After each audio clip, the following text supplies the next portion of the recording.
Afrika merupakan benua dengan luas 30.365.000 km persegi. Terdapat 53 negara berdaulat dan 8 negara lainnya termasuk dalam negara otonom, pengakuan terbatas dan tidak diakui. Dihimpun dari sumber Britannica.com, benua Afrika merupakan benua terbesar kedua setelah benua Asia, meliputi 1/5 dari total permukaan bumi. Namun walau luas wilayahnya, luas penduduk Afrika hanya sekitar 10% dari jumlah penduduk bumi. Batas wilayah benua Afrika meliputi Samudra Atlantik di bagian barat, Laut Mediterania di bagian utara. Pada bagian timur dibatasi oleh Laut Merah dan Samudra Hindia dan di selatan dibatasi oleh dua samudra, Samudra Atlantik dan Samudra Hindia. Bahasa, luasnya benua Afrika juga memberi pengaruh pada keanekaragaman bahasa-bahasa di benua Afrika. Diperkirakan 1.250 sampai 2.100 ragam bahasa, bahkan kemungkinan mencapai 3.000 bahasa. Terdapat penggolongan rumpun bahasa yang ada: rumpun Afro-Asia, Austronesia, Indo-Eropa, Khoisan Tengah, Niger Kongo dan Nilo-Sahara. Memiliki pulau terbesar, berada terpisah dari benua utama. Pulau Madagaskar merupakan pulau terbesar keempat di dunia yang berada di timur benua utama. Lokasinya yang terisolir dari benua utama juga memberi warna tersendiri bagi flora dan fauna Pulau Madagaskar. Banyak ditemukan flora dan fauna endemik di Pulau Madagaskar. Gurun di Afrika. Terdapat banyak gurun yang terkenal di Afrika, di antaranya adalah Gurun Aljazair, Kalahari, Libya, Namib, Nubia dan yang paling terkenal adalah Gurun Sahara. Gurun Sahara merupakan gurun yang terluas di Afrika. Luas Gurun Sahara mencapai 9 juta kilometer persegi, dengan umur yang diperkirakan lebih dari 2,5 juta tahun. Padang pasir ini membentang dari batas Samudra Atlantik ke Laut Merah.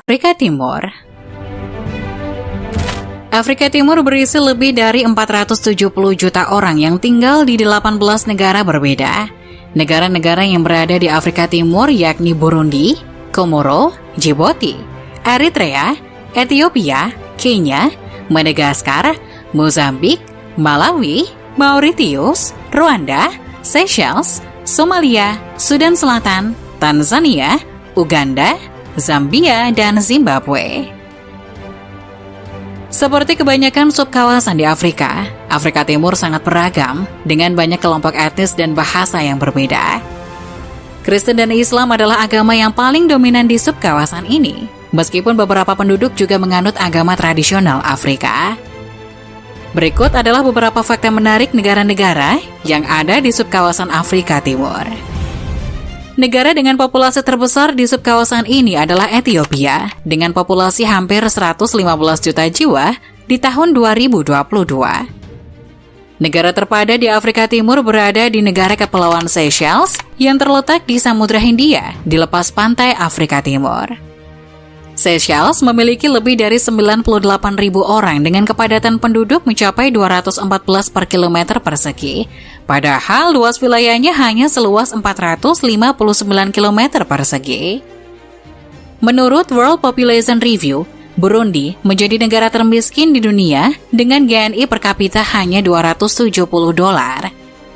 Di Tanzania merupakan rumah bagi kepiting terbesar di dunia, yakni kepiting kelapa.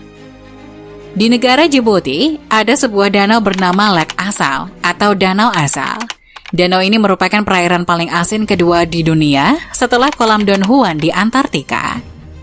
Komoro merupakan produsen terbesar bunga ilang-ilang atau lebih dikenal dengan kenanga. Bunga ini biasanya digunakan sebagai bahan baku industri parfum loh. Di tahun 1998, para ahli menemukan salah satu kerangka manusia tertua di dunia, yakni Eritrea. Harar adalah pusat peradaban Islam di Ethiopia dan dianggap sebagai kota suci umat muslim keempat di dunia. Afrika tak melulu tentang gurun. Di Zimbabwe ada air terjun yang menjadi salah satu keajaiban dunia, yakni air terjun Victoria. Somalia memiliki garis pantai yang panjang di Samudra Hindia dan Teluk Aden. Pantai negara itu membentang 3.025 km dan merupakan terpanjang dari semua negara di daratan Afrika. Meski begitu, negara ini masuk dalam 10 besar negara dengan tingkat harapan hidup terendah di dunia yang hanya mencapai rata-rata 54 tahun. Di subkawasan Afrika Timur ini, terdapat negara termuda di dunia, yakni Sudan Selatan. Negara tersebut baru saja merdeka dari Sudan tahun 2011. Republik Afrika Selatan atau biasa disebut dengan Afrika Selatan adalah negara paling selatan di benua Afrika. Negara ini mempunyai luas wilayah sekitar 1.221.037 km persegi. Afrika Selatan berbagi perbatasan negara dengan Namibia, Botswana, dan Zimbabwe di bagian utara.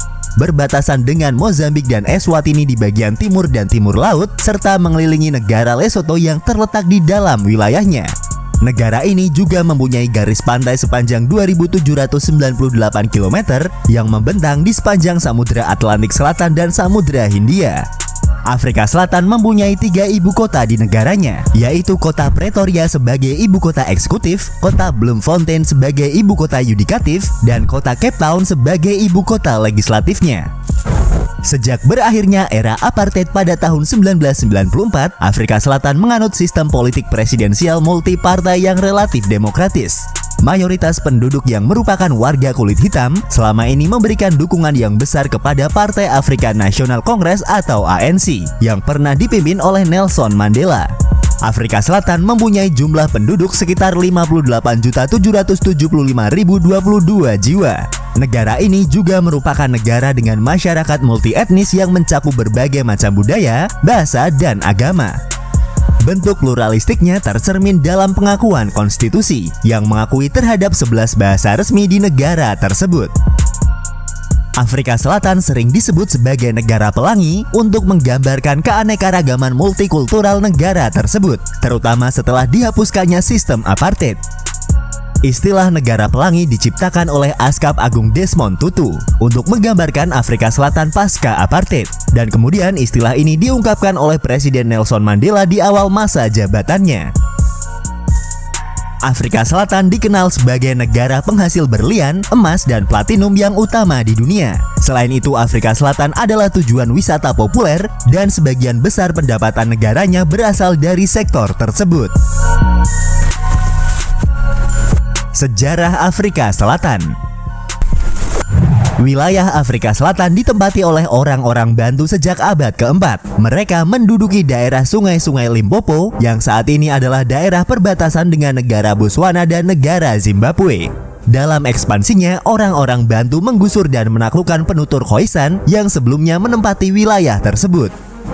Di tahun 1487, seorang penjelajah Portugis Bartolomeu Dias memimpin pelayaran Eropa pertama dalam rangka untuk menemukan jalur alternatif menuju jalur sutra.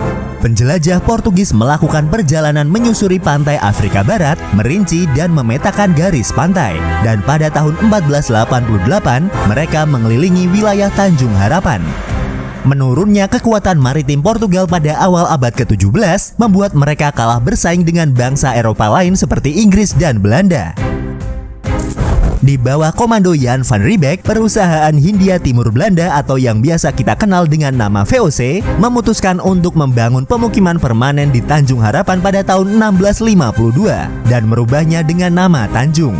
Dalam rangka membangun koloninya di daerah tersebut, VOC harus mendatangkan para petani dari Belanda untuk memasok bahan pangan bagi koloni dan juga kapal VOC yang melewati daerah tersebut.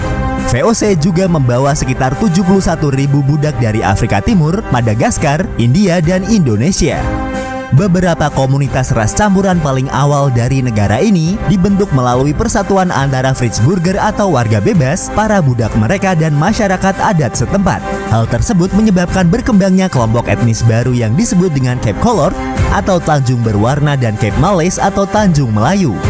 Inggris menduduki wilayah Tanjung antara tahun 1795 dan tahun 1803 untuk mencegah wilayah ini jatuh ke tangan Prancis yang saat itu telah menginvasi Belanda. Di tahun 1803, wilayah ini dilepaskan lagi ke pihak Belanda di bawah Republik Batavia. Wilayah ini kembali diduduki oleh Inggris pada tahun 1806. Dan setelah berakhirnya Perang Napoleon, secara resmi wilayah Tanjung diserahkan ke Inggris dan menjadi bagian tak terpisahkan dari Kerajaan Inggris.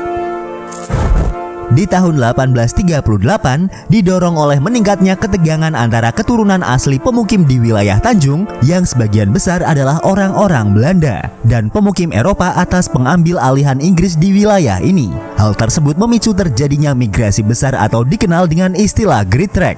Migrasi penduduk Belanda ini meninggalkan wilayah Cape atau Tanjung dan mendirikan beberapa pemukiman Boer atau pemukiman Eropa di pedalaman Afrika Selatan. Penemuan berlian pada tahun 1867 dan emas pada tahun 1884 di pedalaman wilayah ini kemudian memulai revolusi mineral dan meningkatkan pertumbuhan ekonomi dan imigrasi. Hal ini meningkatkan upaya Inggris dalam rangka mendapatkan kontrol atas masyarakat adat. Perjuangan untuk mengendalikan sumber daya ekonomi yang penting ini merupakan faktor alam hubungan antara orang Eropa dan penduduk asli, dan juga antara Boer dan Inggris. Keberhasilan Konfederasi Kanada pada tahun 1867, di mana koloni-koloni Inggris yang berada di wilayah Kanada disatukan menjadi satu federasi, mengilhami upaya politik serupa yang dilakukan oleh Inggris di wilayah Afrika. Hal ini kemudian memicu terjadinya Perang Anglo-Zulu, yaitu perang antara Inggris dengan Kerajaan Zulu pada tahun 1879. Pada tahun 1880, perang juga terjadi antara Inggris dan Republik Boer, yaitu republik yang didirikan oleh orang-orang Belanda yang sebelumnya merupakan penduduk wilayah Tanjung atau Cape Colony. 8 tahun setelah berakhirnya Perang Boer yang kedua dan setelah 4 tahun negosiasi, pada tanggal 31 Mei tahun 1910 negara Uni Afrika Selatan dibentuk, di mana wilayahnya meliputi wilayah bekas jajahan seperti wilayah Cape Colony, Transvaal, Natal, dan Republik Free State Orange. Uni Afrika Selatan adalah negara dominion Inggris yang independen, diperintah di bawah monarki konstitusional dengan Raja Inggris sebagai pemimpinnya, yang diwakili oleh seorang gubernur jenderal di wilayah tersebut.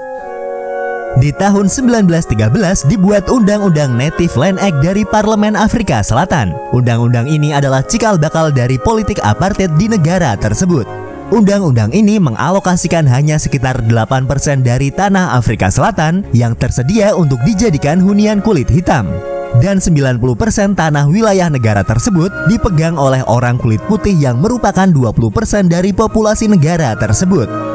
Pada tahun 1948, Partai Nasional terpilih diizinkan untuk berkuasa di negara Afrika Selatan. Hal ini semakin memperkuat segregasi rasial atau pemisahan rasial yang dimulai di bawah pemerintahan kolonial Belanda dan Inggris.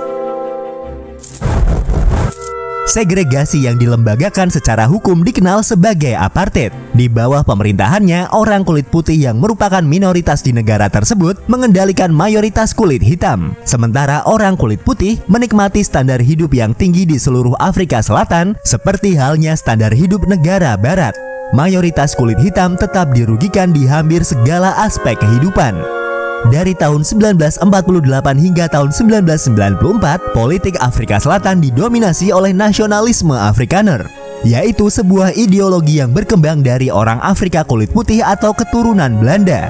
Segregasi rasial dan aturan minoritas kulit putih ini juga dikenal dengan nama apartheid. Pada tanggal 27 April tahun 1994, setelah puluhan tahun perjuangan bersenjata, terorisme, dan oposisi internasional terhadap apartheid, Partai Kongres Nasional Afrika berhasil memenangkan pemilihan umum dalam pemilihan demokratis pertama di negara tersebut. Sejak saat itu, Partai Kongres Nasional Afrika telah memerintah Afrika Selatan dalam aliansi dengan Partai Komunis Afrika Selatan dan Kongres Serikat Buruh Nasional Afrika Selatan.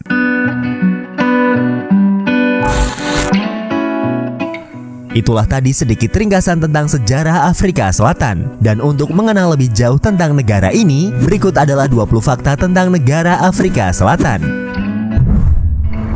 Nama Afrika Selatan berasal dari lokasi geografis negara tersebut yang berada di ujung selatan benua Afrika. Seperti yang disebutkan sebelumnya, Afrika Selatan mengakui 11 bahasa resmi di negaranya. Di antaranya adalah bahasa Zulu, Xhosa, Afrika, Inggris, Sutu Utara, Sutu Selatan, Swana, Songa, Swazi, Venda, dan Dibidil Selatan. Sekitar 80% dari seluruh populasi yang ada di Afrika Selatan adalah orang-orang keturunan bangsa Bantu. Negara Afrika Selatan mempunyai moto bersatu dalam perbedaan. Moto tersebut mirip seperti moto negara kita Indonesia. Bendera Afrika Selatan yang kita lihat saat ini digunakan pertama kali pada tahun 1994 dan bentuk yang menyerupai huruf Y di bendera tersebut melambangkan penyatuan dari berbagai elemen dalam masyarakat Afrika Selatan dan bergerak maju dalam kesatuan. Hewan nasional Afrika Selatan adalah springbok yang merupakan satu-satunya jenis kijang Afrika Selatan. Nelson Rolihlahla Mandela adalah revolusioner anti-apartheid Afrika Selatan, pemimpin politik dan juga seorang yang dermawan. Dia menjabat sebagai Presiden Afrika Selatan dari tahun 1994 hingga tahun 1999 dan merupakan presiden kulit hitam pertama dan yang pertama terpilih dalam pemilihan demokratis negara tersebut. Dalam perjuangannya melawan apartheid, Mandela pernah dipenjara selama 27 tahun. Di Afrika Selatan, Nelson Mandela dikenal dengan lebih dari satu nama. Orang tuanya memberi nama Rolihlahla Mandela. Saat sekolah, gurunya memanggilnya dengan nama Nelson. Dan ketika berusia 16 tahun dalam upacara tradisional Afrika, dia diberi nama Dalip Hunga. Sementara orang Afrika Selatan memanggilnya dengan nama Madiba. Cape Malays atau dikenal juga dengan istilah Tanjung Melayu adalah sebuah kelompok etnis atau komunitas masyarakat di Afrika Selatan. Anggota komunitas paling awal adalah orang-orang dari Pulau Jawa yang dibawa sebagai budak oleh kolonial Belanda. Orang-orang dari Tanjung Melayu adalah yang pertama kali membawa Islam ke Afrika Selatan. Adalah Syekh Yusuf, seorang tokoh Islam dari Makassar yang diasingkan ke Afrika Selatan bersama dengan pengikut-pengikutnya untuk dijadikan budak di negara tersebut. Beliau adalah orang yang berjasa dalam penyebaran Islam di Afrika Selatan. Mata uang Afrika Selatan adalah Rand Afrika Selatan yang dikodekan dengan ZAR. Afrika Selatan adalah negara penghasil platinum terbesar di dunia. Pada tahun 2014, negara ini menghasilkan sekitar 110.000 kg platinum, 4 kali lipat lebih banyak dari Rusia yang berada di urutan kedua. Afrika Selatan adalah salah satu dari 17 negara megadiverse dunia, yaitu negara yang menampung sebagian besar spesies bumi dan tingginya jumlah spesies endemik. Table Mountain adalah salah satu landmark ikonik di Afrika Selatan. Table Mountain diyakini sebagai salah satu gunung tertua di dunia dan salah satu dari 12 pusat energi utama di bumi yang memancarkan energi magnetik. Wilayah Table Mountain mempunyai 2.200 jenis spesies tanaman, di mana 70%-nya adalah spesies endemik.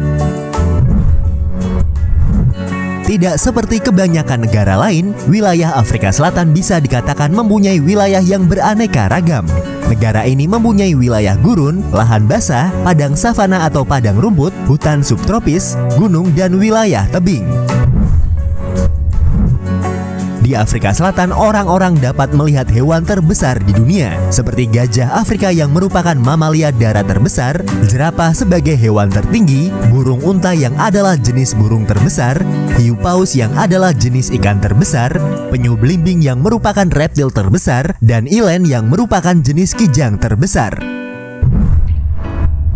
Sekitar 2030 juta tahun yang lalu, sebuah meteor berukuran sekitar 10 km jatuh ke bumi dan membuat kawah meteor yang berukuran sekitar 300 km. Kawah meteor ini disebut dengan nama Vredefort Dome dan terletak di Provinsi Free State. Situs ini merupakan situs peninggalan dunia oleh UNESCO.